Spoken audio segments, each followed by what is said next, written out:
internationale des télécommunications, Monsieur le représentant du secrétaire général de l'Union africaine des télécommunications, Monsieur le représentant du président du collège de l'autorité de régulation des télécommunications et des postes ARTP du Sénégal, Monsieur le directeur général de l'autorité de régulation des télécommunications et des postes du Sénégal, Mesdames, Messieurs les représentants des institutions nationales et internationales, Mesdames, Messieurs les directeurs généraux, chers délégués, je voudrais tout d'abord, au nom du ministre des Postes et des Télécommunications, M. Yaya Abdou Kane, empêché ce matin,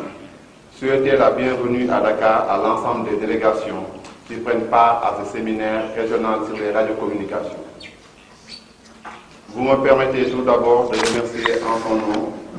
l'Union internationale des télécommunications, UT, et l'Union africaine des télécommunications, IAT, pour le choix porté sur notre pays pour abriter ce séminaire régional. Comme vous le savez, le Sénégal a été également très honoré d'avoir abrité en novembre 2016 la deuxième édition de la conférence sur la gestion du spectre en Afrique,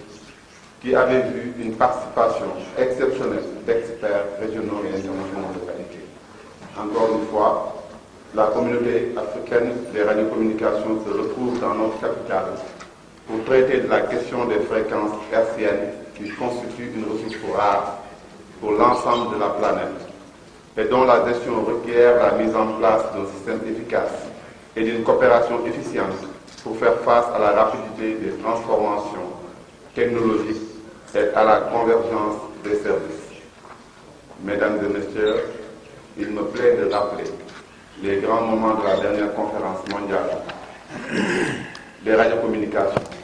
tenue à Genève en novembre 2015 et qui a permis de traiter de différents sujets concernant le réaménagement du spectre,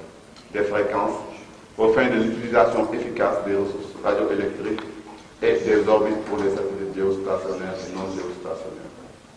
Ces résultats devraient permettre de fournir des services de radiocommunication de qualité pour les communications mobiles, les télécommunications par satellite,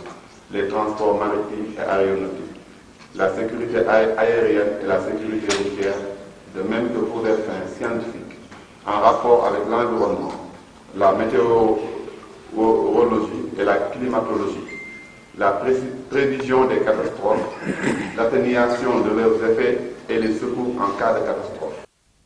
Nous devons ainsi veiller à ce que les décisions majeures en matière de politique de spectre dans nos États tiennent compte des orientations et recommandations prises au niveau mondial pour cette CMR 15. Les ressources spectrales offrent de nouvelles opportunités pour la connectivité et les innovations technologiques en faveur des habitants de la planète, surtout pour les pays en voie de développement, en couvrant un large éventail de services allant du service d'amateur au service de radiodiffusion, en couvrant un large éventail de services allant,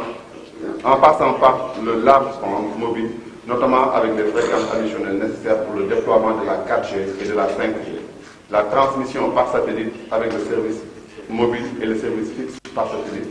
les stations terriennes placées sous des plateformes mobiles et l'exploration spatiale. Ce séminaire, qui réunit d'éminents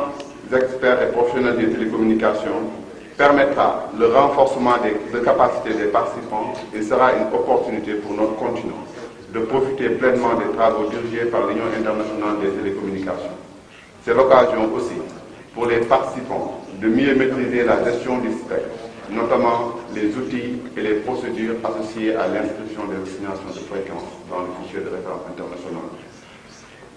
les modifications apportées au règlement des radiocommunications et les résolutions adoptées à la dernière CMR et à la dernière Assemblée de radiocommunications de 2015.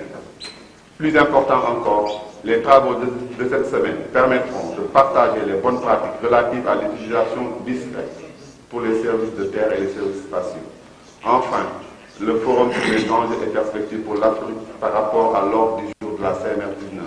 permettra aux parties prenantes de mieux se préparer aux mutations technologiques. À ce titre, nous serons particulièrement heureux de vous accueillir encore une fois cette année à l'occasion de la deuxième réunion préparatoire africaine pour cette conférence mondiale des radiocommunications de 2019. Mesdames et messieurs, le passage de l'audiovisuel, de l'analogique au numérique, a constitué un chantier majeur pour l'Afrique, avec des opportunités réelles, notamment l'accès à de nouveaux services, à des applications interactives, l'amélioration de la qualité des images et des sons, et une économie substantielle du spectre utilisé.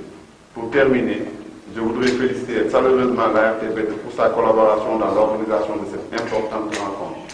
Je reste persuadé que les conclusions de cette rencontre renforceront la contribution de l'Afrique dans le secteur des radiocommunications. Je vous remercie de votre aimable attention.